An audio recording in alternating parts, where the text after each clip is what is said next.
नमस्कार, आपण पाहतो आहात Yug Badal news Marathi. Organization for rights of human Afroh Maharashtra राज्य अकोला जिल्ह्याच्या वतीने अकोला जिल्हाधिकारी कार्यालय येथे आफ्रोहचे कर्मचाऱ्यांच्या समस्याबाबत धरणे आंदोलन।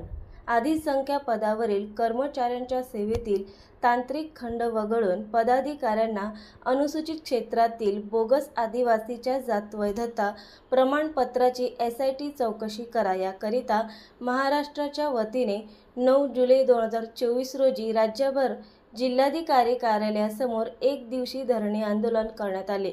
शिवानंद महारकर राज्याध्यक्ष, राजेश सोनू पराते यांच्या मार्गदर्शनामध्ये प्राध्यापक सुरेश पाटकर, डॉक्टर अनंतराव पाटील, डॉक्टर जीवन आपोतीकर, जय किशन दंदेसह organization for rights of human Afroh Maharashtra राज्य अकोला जिल्ह्याचे पदाधिकारी या एक दिवसीय धरणे आंदोलनामध्ये सहभागी होते।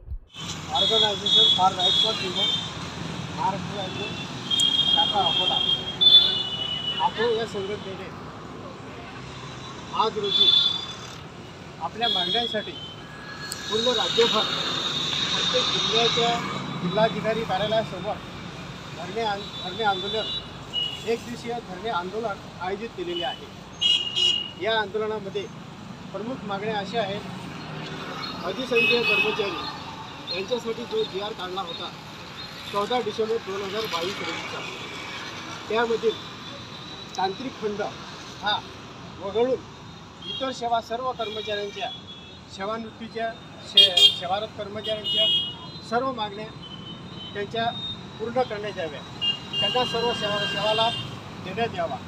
तसेच अनुसूचित जमातीतील जे अनुसूचित जमातीचे क्षेत्र आहे त्या क्षेत्रामधील नाम सदृश्यतेचा फायदा घेणाऱ्या जे बोगस आदिवासीचे वैधता प्रमाणपत्र धारण करणारे आहेत या सर्वांची SIT मार्फत चौकशी करण्यात यावी।